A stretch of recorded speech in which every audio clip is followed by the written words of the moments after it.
Salut à tous, on se retrouve pour l'épisode 2735 du Zap Image. On commence aujourd'hui en ce vendredi 22 décembre avec des anniversaires comme d'habitude.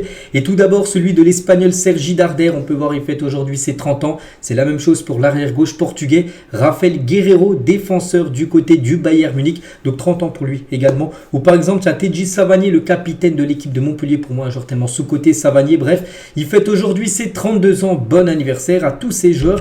Il y a également un joueur qu'on connaît en France, nous a fait tellement de mal lors de l'Euro 2016, c'est Eder, l'attaquant portugais, il fête aujourd'hui ses 36 ans.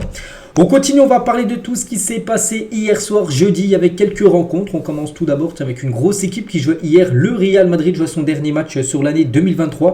Et le Real Madrid s'est imposé 1-0. Bon, ça a été une victoire à l'arraché parce que le but vainqueur a été inscrit à la 92e minute de la rencontre grâce à Lucas Vazquez, défenseur droit de l'équipe. A noter que le Real Madrid a joué quasiment toute la deuxième période avec un joueur en moins. Mais ils ont pris un rouge, Nacho, défenseur central, a pris un rouge. Bon, le Real Madrid du coup s'en sort plutôt bien en jouant avec un joueur en moins et en gagnant le match et en faisant un clean sheet, du coup parfait pour le Real Madrid, ce dernier match de l'année. Bon, ça a été un match plutôt équilibré comme j'ai dit, vu que la deuxième mi-temps Alaves se joue avec un joueur en plus, donc voilà, bonne opération, ça reste quand même pour le Real, hein. Donc en s'imposant dans le temps additionnel, donc sur la pelouse d'Alaves pour le compte de la 18e journée, le Real Madrid s'est hissé en tête de la Liga devant Gérone, parce qu'on parlera tout à l'heure que Gérone accrochait eux, donc du coup le Real Madrid profite du faux pas de Gérone pour filer à la première position de cette Liga, on va dire à la mi-saison, hein, vu que là c'est la trêve de Noël pour cette équipe du Real Madrid et pour toutes les autres équipes espagnoles. Toujours sur ce match hier, donc beaucoup de force David, voilà, avec quoi les joueurs du Real Madrid sont entrés sur la pelouse avant le match, donc beaucoup de David, hein, bien sûr c'est David Alaba, hein, victime d'une rupture des ligaments croisés lors du dernier match du côté du Real, donc tous les joueurs avaient un maillot bien sûr pour lui envoyer de la force, et c'est vrai que du côté du Real Madrid en défense, la défense est totalement décimée. Donc Militao, ligament croisé. Alaba, ligament croisé également. Nacho, il est carton rouge hier, donc suspendu bien sûr pour le prochain match, hein. Du coup, il ne reste plus que Rudiger. Il y a seulement Rudiger en tant que défenseur central du côté du Real. C'est très délicat, hein. C'est pour ça que le Real doit absolument recruter un défenseur là dans l'axe, hein, pour le futur mercato. Donc après bon, il y a des options. Ferland Mendy peut potentiellement jouer en défense centrale, mais bon, ça commence à faire beaucoup, bien sûr, toutes les blessures du côté du Real. Et Ancelotti, donc lui il a une piste, hein, et pour lui ça sera Tchouaméni qui sera dans le prochain match du Real Madrid, défenseur central, comme j'ai dit, un Nacho rouge, donc il reste plus que Rudiger, donc ça sera certainement Rudiger et Tchouaméni la défense centrale. Il l'a dit en conférence de presse hier, hein, donc Aurélien Tchouaméni a toutes les qualités pour être l'un des meilleurs défenseurs centraux. Je suis sûr qu'il va être énervé de m'entendre en parler, mais il est incroyable en tant que défenseur central, hein. Il peut jouer au milieu de terrain et en défenseur, il est génial. Donc voilà, quand il dit, je suis sûr qu'il va être énervé parce que Tchouaméni n'aime pas les gars. Bon, il sait que s'il doit dépanner, il n'y a pas de souci, il viendra dépanner en défenseur central, mais il n'aime pas jouer ce poste. C'est comme Kamavinga, des fois qui dépanne défenseur gauche, il n'aime pas jouer défenseur gauche, il préfère milieu de terrain. C'est la même chose pour Aurélien Tchouaméni. Et Tchouaméni, hein, on peut voir, il a l'air ravi de reformer la charnière centrale avec Rudiger suite à la blessure de David Alaba. Tchouaméni, déjà le 7 octobre, il avait mis un petit message, hein, parce qu'il avait joué en défense centrale pour dépanner un match. Et il avait dit oui, c'est bien, mais voilà, c'était seulement pour un match, hein, ne t'habitue pas trop. Il avait mentionné Rudiger. Puis là, en gros, il a retweeté, on va dire, son tweet du 7 octobre en mettant juste 3 petits points, parce qu'il sait, avec la déclaration là d'Ancelotti, qu'il sera certainement défenseur central pour les prochaines rencontres du côté du Real Madrid. Toujours du côté du Real, encore un gros coup dur. Et voilà, parce qu'à chaque match, les gars, il y a un blessé. Donc le dernier, ça a été David Alaba.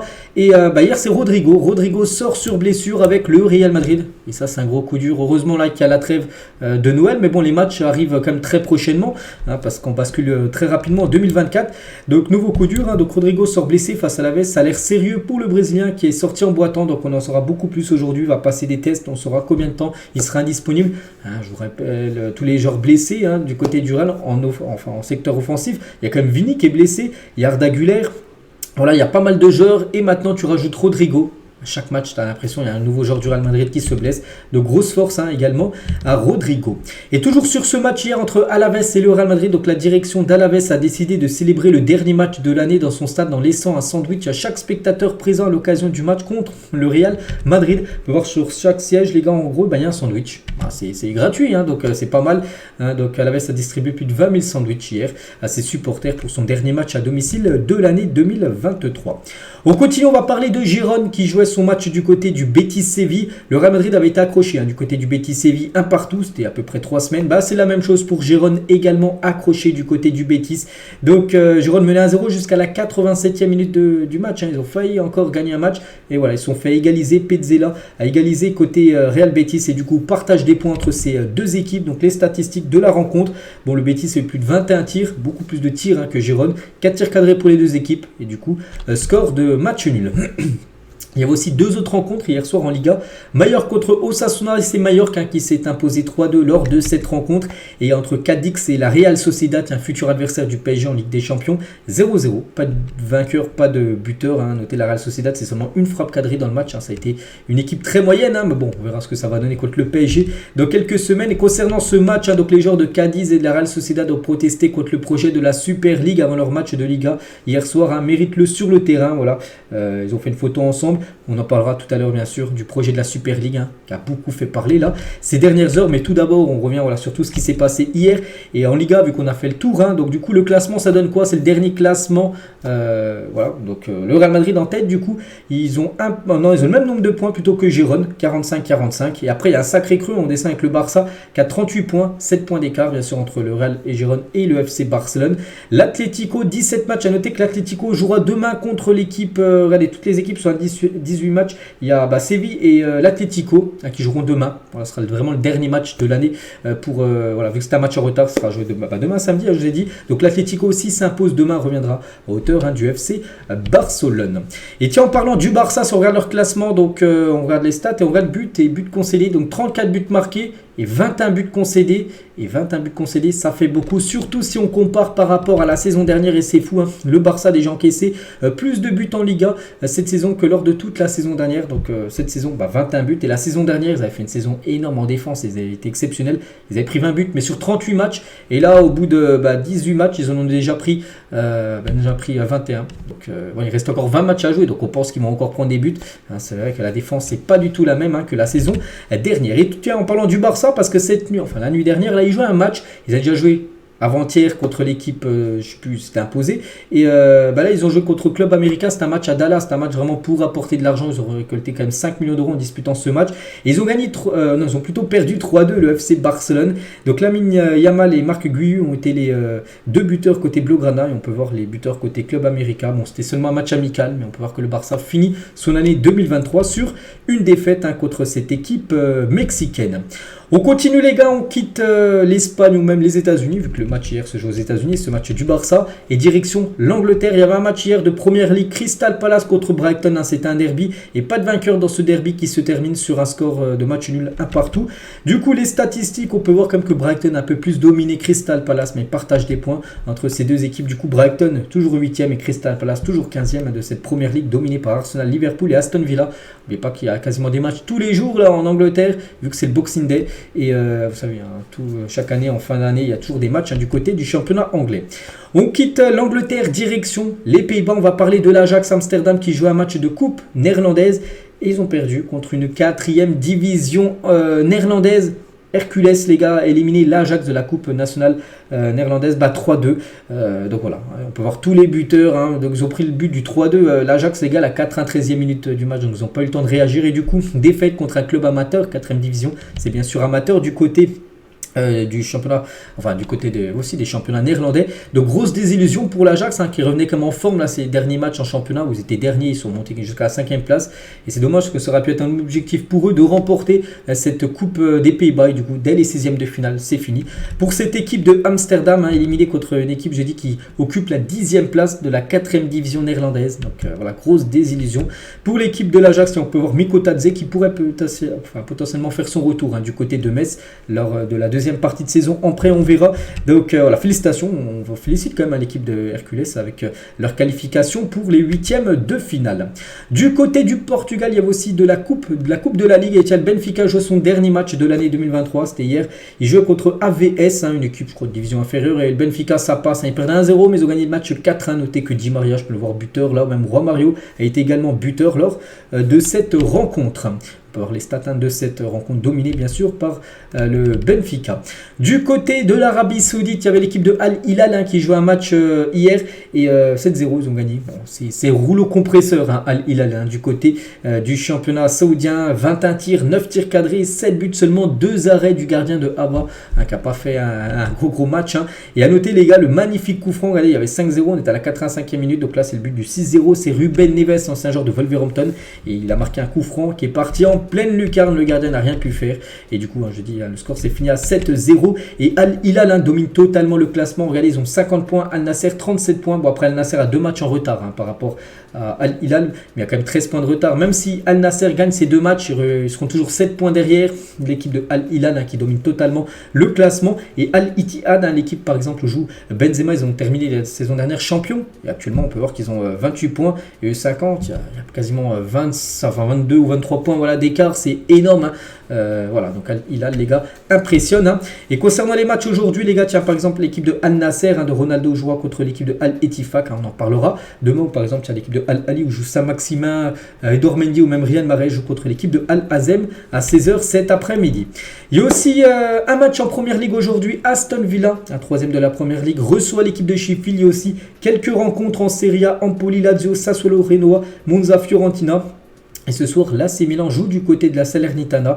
Donc voilà, quelques championnats qui jouent, enfin 2 championnats, parce que le championnat de Ligue 1, le championnat allemand et le championnat espagnol, même s'il reste encore le match Atlético Séville, c'est seulement un match en retard. Sinon, voilà, ces 3 championnats sont finis, on peut dire, pour cette année 2023. Il reste seulement ces 2 championnats-là, encore où il y a des matchs ce week-end. On continue, on va parler de la Ligue des champions féminines car l'Olympique lyonnais féminin jouait hier du côté de Brandbergen, je ne sais même pas où c'est, peut-être en Norvège, je ne sais pas si c'est marqué. Bref, elles ont fait 2 partout, voilà les lyonnaises. À noter qu'elles ont pris un rouge dans le match et du coup ça a été un peu plus compliqué, elles se sont fait égaliser en toute fin de match. Bon après c'est pas bien grave. Donc les stats de la partie, elles ont galéré quand même, c'est rare de voir l'Olympique lyonnais féminin faire seulement 2 tirs cadrés. Bon, elles ont marqué les 2, mais avoir concédé autant de tirs et du coup au classement elles sont toujours premières, 3 points d'avance sur l'équipe de Brana qu'elles avaient gagné au match aller. Et le Barça féminin, elles aussi, elles se sont imposées contre Rosengard 7-0, elles ont gagné hier 41 tirs, 21 tirs cadrés pour 7 buts inscrits. L'équipe de Rosengard les gars, c'est seulement 4 tirs dans le match, donc voilà, c'est un rouleau compresseur bien sûr, le Barça féminin qui a gagné la dernière Ligue des champions féminine.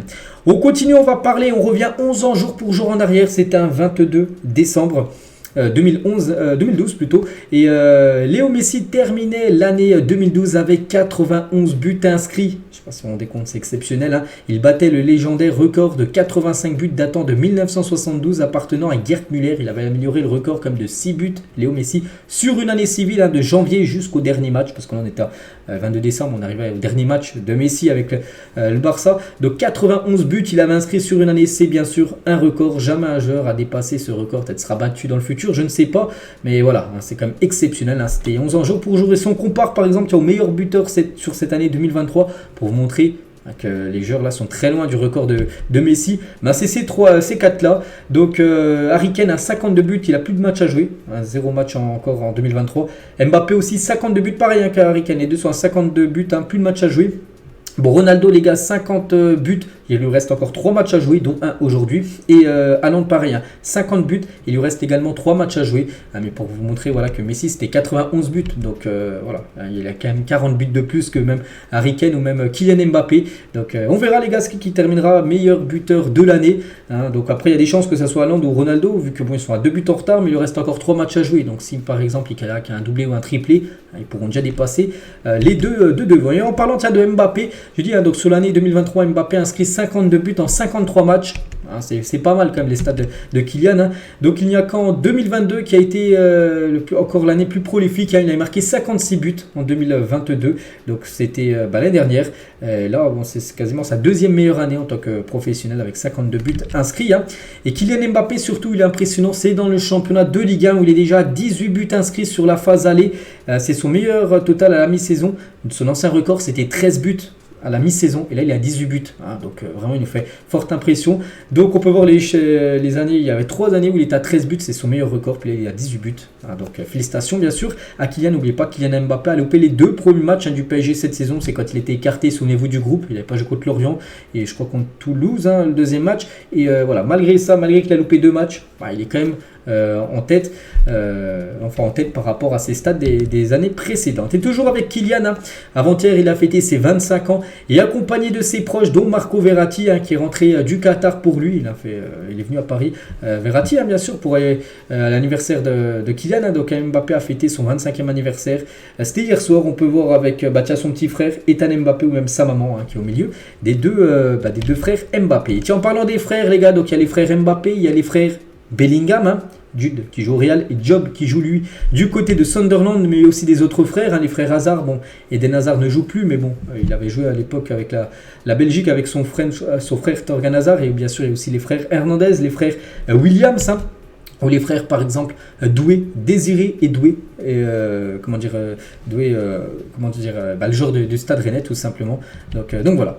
Et en parlant de la Ligue 1, regardez l'équipe type de la 17e journée du championnat français. Donc tous les meilleurs joueurs, on peut voir deux Parisiens, Kanguilny, défenseur gauche, hein, il est présent dans l'équipe, hein, ou même Vitinha, on peut voir aussi Désiré Doué, tiens, je parlais juste avant, Nakamura, donc le joueur de Reims, il est présent dedans, Verretou, il est dedans, on peut voir aussi Paul Lopez, le gardien de l'OM, ou même Wissam Ben Yedder, hein, qui a inscrit un doublé contre l'équipe de Toulouse, c'était avant-hier.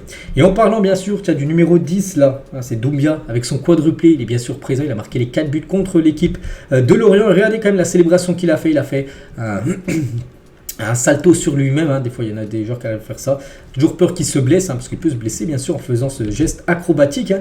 Et il avait l'image de la soirée d'avant-hier de Brest, hein, c'est Brendan Chardonnay, capitaine brestois, arborait donc avant-hier un brassard à l'effigie du club de Plouzané. Le joueur brestois souhaitait rendre hommage à l'un des joueurs de son club formateur décédé brutalement au début du mois de décembre, donc c'est pour ça qu'il avait un brassard, pas Brest mais plutôt du club de Plouzané tout simplement, donc voilà. Et toujours avec ce match, hein, Brest-Lorient, un supporter brestois a été transporté à l'hôpital après avoir chuté d'une tribune alors qu'il célébrait un but de son équipe avant-hier lors du 4-0.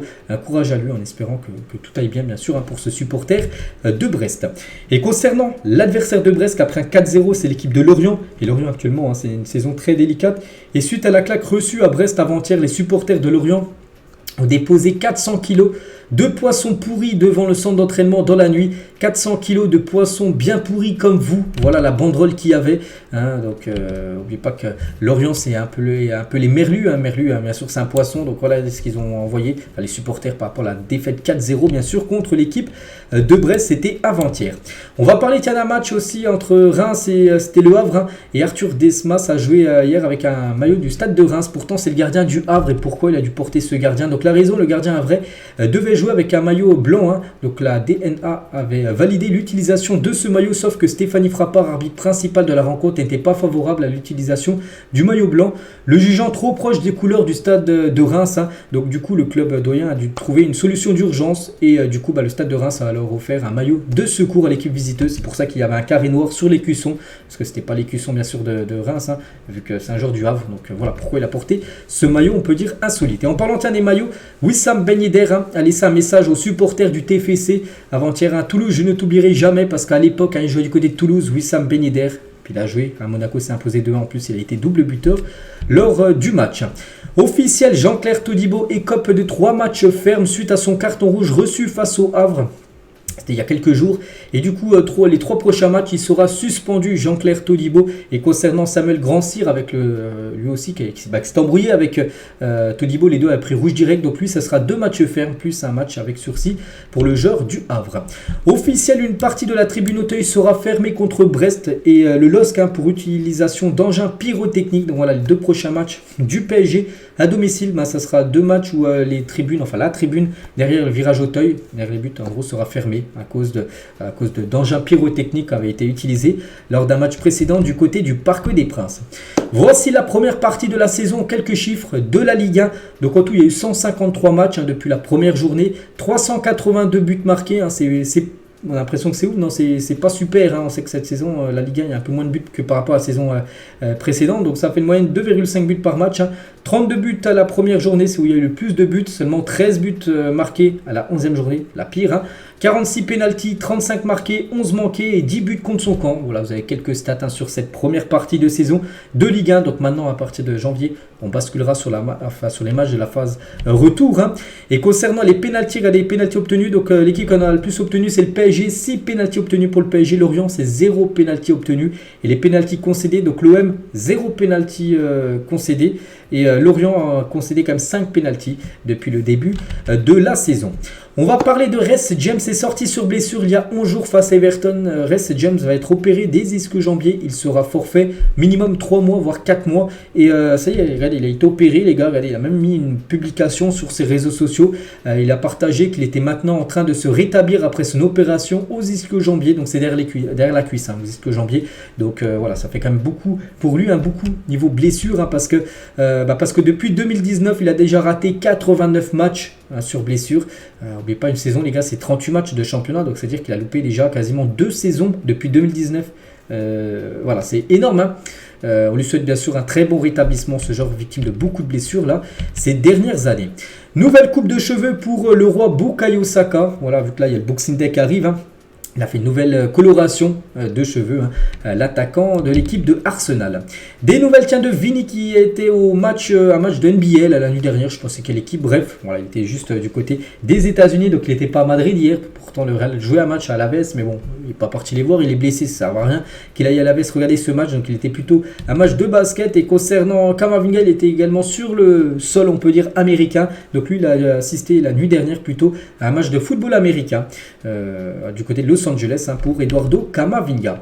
Officiel, plus de 4350 supporters rennais minimum pourront se déplacer en parkage à San Siro pour l'AC Milan, enfin pour AC Milan Rennes. Donc c'est c'est les places disponibles. Donc après c'est pas sûr qu'il y a autant de supporters rennais, c'est que voilà, s'ils veulent, Rennes pourra amener plus de 4300 supporters pour ce déplacement bien sûr du côté de San Siro, ça sera pour un barrage d'Europa League. On continue les gars, on ouvre la page maintenant. Super League, parce que hier c'est fou tout ce qui s'est passé. Bref, ça fait la une du journal Équipe aujourd'hui. On va revenir sur tout ce qui s'est passé hier. Donc la Super, pas Ligue, mais plutôt la Super embrouille avec 4, le président du PSG, le président du Real, le président du Barça et Séphirine, président de l'UEFA. Donc hier, les promoteurs de la Super League, dont le Real Madrid et le FC Barcelone, ont remporté contre l'UEFA une bataille devant la Cour de justice de l'Union européenne. Mais la plupart des grandes équipes continentales ont exprimé leur opposition à cette nouvelle compétition dont le calendrier reste encore hypothétique. Donc je vais vous dire tout ce qui s'est passé. Donc qu'est-ce qui a fait que tout a été déclenché, tout s'est accéléré les gars, c'est ça. Hier matin on a appris tout simplement que la Cour de justice européenne a tranché. Elle n'approuve pas le monopole de l'UEFA sur l'organisation de compétitions européennes. Donc la Super League peut désormais exister sans que l'UEFA menace les clubs de sanctions. Donc en gros monopole, c'est-à-dire que l'UEFA, ils peuvent en gros partager la compétition. C'est-à-dire que la Super League peut par exemple organiser une compétition européenne. C'est pas que l'UEFA qui peut organiser une compétition européenne. Donc vous avez compris, il n'y a plus que le monopole de l'UEFA. Donc c'est à dire que par exemple une autre structure peut organiser une compétition européenne, donc la Super League. Donc du coup Florentino Pérez, le président du Real, il a dit à partir d'aujourd'hui le présent et l'avenir du football européen sont enfin entre les mains des clubs, des joueurs et de leurs supporters. Cette journée marquera un avant et un après. C'est un grand jour pour l'histoire du football et pour l'histoire du sport. Voici ce qu'a déclaré Florentino Pérez, le président du Real, qui se réjouit de la décision de la Cour de justice européenne que l'UEFA ne monopole plus toutes les compétitions européennes et que d'autres structures peuvent organiser des compétitions, parce qu'on sait que le Real veut organiser cette Super League, ils ne sont jamais cachés. Et Florentino Pérez, il a également dit, nous avons dû rappeler à l'UEFA qui est le Real Madrid. Voilà. Et concernant le Barça, eux, c'est la même chose, parce qu'il y a le Real et le Barça qui veulent absolument organiser cette compétition. Je vais vous dire juste après pourquoi. Vous allez comprendre que, on comprend pourquoi ils veulent l'organiser. Et le Barça, ils ont sorti un communiqué également officiel. Le Barça souhaite exprimer sa satisfaction face à l'arrêt de la Cour de justice de l'Union européenne, dans lequel il approuve le projet de la Super League proposé par A22 Sport. En tant qu'une des entités motrices de la Super League, le Barça considère que le jugement ouvre la voie à une nouvelle compétition de football de haut niveau en Europe. Donc le Barça aussi très content. Et du coup l'UEFA, parce que l'UEFA les gars est contre bien sûr la Super League, donc l'UEFA a sorti également un communiqué. Donc l'UEFA prend note de l'arrêt rendu aujourd'hui par le tribunal dans l'affaire de la Super League européenne. Cette décision ne signifie pas une approbation, une validation de la soi-disant Super League. L'UEFA reste résolue dans son engagement à maintenir la pyramide du football européen en veillant à ce qu'elle continue de servir les intérêts plus larges de la société. Nous continuerons à façonner le modèle sportif européen collectivement avec les associations nationales, les ligues, les clubs, les supporters, les joueurs, les entraîneurs, les institutions européennes. Donc voilà, le communiqué, ce qu'ils ont répondu l'UEFA, dès qu'ils ont appris que la Super League du coup pouvait créer tout simplement sa compétition et qui ne serait pas sanctionné ou même puni par la justice. Et pourquoi le Real et le Barça veulent absolument que cette Super League voit le jour? Parce que le Real et le Barça recevront une prime de fidélité pour être restés dans le projet de la Super League. Selon certaines sources, celle-ci pourrait atteindre les 1 milliard d'euros. Donc on peut comprendre que le Real, mais surtout le Barça, qui est dans le rouge total niveau finance, veut que cette Super League, bien sûr, voit le jour. Donc ce montant aiderait tout simplement le Barça à mettre fin à la dette du club, qui est colossale. Et tu ramènes 1 milliard d'euros dans les caisses du club. Donc là, voilà, le Barça serait les finances dans le vert et le Barça pourrait voir très grand dans les futurs mercato. Donc voici pourquoi le Real et le Barça veulent absolument tout simplement que cette compétition voit le jour. Et c'est quoi la formule de cette Super League? Donc déjà, c'est une compétition ouverte à tous, récompensant le mérite sportif, aucun membre permanent, parce que par rapport à l'ancien projet, souvenez-vous, ça avait beaucoup fait parler, c'était il y a 2 ans, on parlait de la Super League dans une ligue fermée, en gros, c'est-à-dire que même le dernier, par exemple, je sais pas, il y a 18 équipes, le dernier et l'avant-dernier, ils descendaient pas, ils étaient sûrs de rester en première division l'année d'après, et ça, bien sûr, c'était pas passé auprès des fans de football qui n'avaient pas des descentes, des montées, tout ça, et du coup, ils ont changé un petit peu la formule, ils ont dit que si tu es dernier, tu descends d'une catégorie, en gros, ce qui est logique, Donc 64 clubs répartis en 3 divisions, donc promotion et relégation sur chaque saison, donc il y a des descentes et des montées, Donc les 3 divisions seront réparties de la manière suivante. Donc la Star League, en gros, c'est la plus grosse compète, c'est-à-dire où il y a les meilleures équipes. Donc 16 clubs répartis en 2 groupes. Ensuite, il y a la Gold League, donc on va dire la division au milieu. 16 clubs, pareil, répartis en 2 groupes. Puis après, il y a la Blue League, on va dire les grosses équipes, les moins réputées quand même. Voilà, donc il y aura 32 clubs répartis en 4 groupes. Là, donc vous avez compris, et les clubs intégreront cette division grâce à leur performance dans les championnats nationaux. Chaque club jouera donc un total de 14 matchs, 7 allées, 7 retours à la fin de la saison, mise en place d'une phase d'élimination directe pour déterminer les champions de chaque ligue et les promus. Donc revenu important pour tous les participants. Niveau argent, tous les clubs gagneraient beaucoup. Et surtout les gars, ça c'est quand même incroyable, diffusion gratuite des matchs. Par exemple, à la Ligue des Champions, on sait qu'il faut payer un Beansport, Amazon, RMC pour regarder les matchs. Mais là, eux, ils annoncent la Super League, les gars, que ce serait gratuit. Et là, ça change tout, les gars. Bien sûr, par rapport à la FIFA où il faut payer des gros montants pour regarder les matchs, là, ce serait gratuit. Ce serait fou, Donc, en gros, officiel, la Super League annonce la création d'une plateforme de streaming Unify. En gros, ce serait sur cette plateforme-là que tous les matchs seraient diffusés gratuitement, je le répète, gratuitement. Voilà, concernant cette plateforme. Mais bon, Javier Tebas, un tape sur la Super League, il a dit les matchs de la Super League diffusés gratuitement, il a dit seul Jésus-Christ peut faire des miracles, comme du pain et du poisson à partir de rien. Pas le président de la Super League, c'est vrai qu'il y en a beaucoup qui se disent gratuit les matchs, alors qu'on sait que ce qui rapporte beaucoup d'argent pour les clubs, c'est les droits TV. Et là, bien sûr, si tu mets gratuitement les matchs, en gros, les clubs, il n'y aura pas de droits TV. Donc, ça peut peut-être marcher pendant une saison, mais sur le long terme, les gars, c'est quasiment sûr qu'un jour ça passera payant, ces matchs-là. Parce que tellement qu'il y aura de personnes qui vont regarder les matchs, ce serait tellement bénéfique, bien sûr, pour la Super League de mettre des abonnements payants, bien sûr, pour suivre les rencontres. Et sur le Twitter ActuFoot, vous êtes plutôt pour ou contre ce format de la Super League, quasiment 38 000 votes.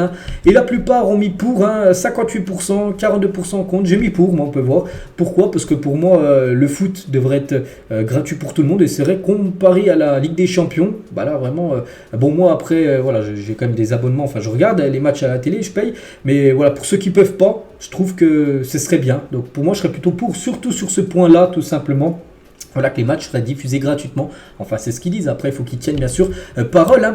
Donc, voici ce qu'on pense un petit peu, les clubs. Donc là, le Real Madrid, c'est eux vraiment qui veulent le faire. Le Barça, ça fait le bras droit du Real dans cette Super League. Puis après, il y a tous les autres clubs. Et on veut savoir aussi maintenant ce qu'en pensent les autres équipes européennes. Parce qu'elles ne vont pas faire une Super League avec 2 clubs. Bon, c'est peut-être bien parti comme ça. Et du coup, les autres clubs ne sont pas très chauds. Parce qu'hier, il y a eu beaucoup de communiqués de certains clubs. Et on commence tout d'abord avec le PSG. Et c'est officiel, rejette la Super League, qui a regardé un communiqué officiel de la part de Paris. Donc Nasser, il a dit le PSG rejette totalement et complètement tout projet de soi-disant Super League, ce qui a été le cas depuis le premier jour et le restera toujours. Donc le PSG ne veut pas intégrer cette Super League. City rejette également la Super League. La même chose pour l'Inter Milan, ça rejette également la Super League. Pareil pour le Borussia Dortmund qui rejette. À chaque fois, les gars, quand je parle des clubs, la City, Inter, Dortmund, les gars, il y a eu des communiqués. Vous allez sur leur par exemple leur Twitter, vous allez voir qu'il y a un communiqué, ils disent en gros qu'ils rejettent tout simplement d'intégrer la Super League. Pareil pour l'équipe de Porto, pareil les gars pour l'équipe de Lyon, pareil pour l'Atalanta Bergame, pareil pour l'équipe de Chelsea. Chelsea par exemple, ils ont dit: nous sommes convaincus qu'en travaillant avec d'autres clubs européens ainsi qu'avec l'UEFA et la FIFA, nous pouvons ensemble continuer à développer le football européen pour le bénéfice de tous. Voilà. Tottenham aussi rejette le projet de la Super League. Il a dit: notre position n'a pas changé, nous restons attachés aux valeurs du football européen et nous continuerons à travailler avec d'autres clubs par le biais de l'ECA et à participer aux compétitions de l'UEFA, donc la Ligue des Champions, l'Europa League, peu importe. Monaco aussi rejette ce projet de Super League. Le club montre son attachement au principe de mérite sportif qui régit les compétitions de l'UEFA et du championnat de France. Le Bayern également, les gars, dit non. Le club estime qu'une telle compétition serait dangereuse pour les clubs dans le futur. Pareil pour Manchester United, les gars, grand club aussi qui a quand même une grosse influence dans les décisions. Ils ont dit: notre position, et ça c'est le communiqué officiel de Manchester, n'a pas changé. Nous restons pleinement engagés en faveur de la participation aux compétitions UEFA et d'une coopération positive avec l'UEFA, la Première Ligue et d'autres clubs par l'intermédiaire de la CEA sur le développement continu du jeu européen. Donc l'Atlético, pareil, ça rejette l'adhésion à la Super League. Séville, c'est la même chose. La LFP également, donc la Ligue de football professionnel, pareil. Vincent Labrune, président de la LFP, il a dit: la Ligue de football professionnel soutient sans équivoque les compétitions organisées par l'UEFA. Rien ne peut remplacer la légitimité, la crédibilité et le prestige des compétitions européennes telles qu'elles sont organisées depuis maintenant plus de 60 ans, ou même la déclaration par exemple de la Liga, les gars. Donc la Super League rendra les plus riches encore plus riches et entraînerait la perte de dizaines de milliers d'emplois. Voilà ce qu'ils ont pu dire à la Liga. Bon, après il y a quand même deux clubs espagnols, le Barça et Real, eux ils sont dans leur monde qui veulent faire bien sûr à cette compète, mais sinon la Liga, eux ils sont plutôt contre. Et c'est vrai qu'à chaque fois, on peut avoir Girona, on peut avoir plein d'autres équipes aussi qui ont dit non. Même Liverpool, que j'ai pas cité aussi, rejette tout simplement ce projet de la Super League. Il y a un club, les gars, qui hésite, c'est l'équipe de Naples. Aurelio De Laurentiis ne rejette pas la Super League. Le président du Napoli se dit prêt à un dialogue avec d'autres clubs européens pour construire ensemble le projet. Donc il n'a pas dit non, mais il n'a pas non plus dit oui. Il sait pas, il attend de voir, mais bon, il se dit: si je dis oui, alors que tout le monde a dit non, voilà, j'ai pointé du doigt par l'UEFA, je peux être mal vu dans le futur, donc il sait pas trop. Et c'est vrai que si on regarde, les gars, voilà, ça fait ça. Donc les clubs pour, donc le Barça, le Real, et les clubs contre, en gros, il n'y a vraiment aucune équipe. Toutes les équipes là que j'ai citées tout à l'heure, et même des autres, on parle la Real Sociedad, Valence, Villarreal, Fenerbahçe, Braga, Porto, Celtic Glasgow, Copenhague, ils ont tous dit non, tout simplement avec des communiqués officiels. Donc ça va être compliqué, bien sûr, d'organiser une compète où normalement il y a 64 équipes, alors que pour l'instant il y a seulement 2 équipes. Donc pour l'instant il n'y a pas assez de clubs pour participer à cette Super League. Et du coup, regardez, on a l'impression que c'est ça. Donc Super League, non, c'est un classico, les gars, on a l'impression. Voilà, c'est un classico qui va avoir, je sais pas, ils vont jouer 10 fois l'un contre l'autre, Barça Real. Bon, voilà. Bien sûr, si la Super League doit exister, il faut que beaucoup de clubs disent oui, et pour l'instant la plupart, enfin beaucoup de clubs disent plutôt non. Et Ceferin, président de l'UEFA, à propos de la Super League: nous n'avons jamais essayé d'arrêter le projet, ils peuvent faire ce qu'ils veulent. J'espère qu'ils commenceront le plus tôt possible avec 2 clubs, donc le Barça et le Real. J'espère qu'ils savent ce qu'ils font, mais je ne suis pas sûr. Le football n'est pas à vendre. Voilà ce qu'il a pu dire Ceferin. Donc Nasser, président de l'ECA, communique au sujet de la Super League. Il a dit: ils y voient une victoire, mais moi je ne vois pas du tout. La décision n'a rien à voir avec la Super League. Toutes les parties prenantes en Europe se serrent les coudes avec le même objectif. Donc cette décision du tribunal nous rendra simplement meilleurs et plus forts auprès de l'UEFA. Et Nasser, les gars, tiens, toujours avec lui, les gars, il a envoyé un tag glissé à Florentino Pérez, le président du Real, sur la vidéo publiée par le Real Madrid, pour dire que le Real était content de cette organisation de la Super League. Donc c'est étrange de parler de la Super League avec les trophées de l'UEFA, Ligue des Champions derrière soi.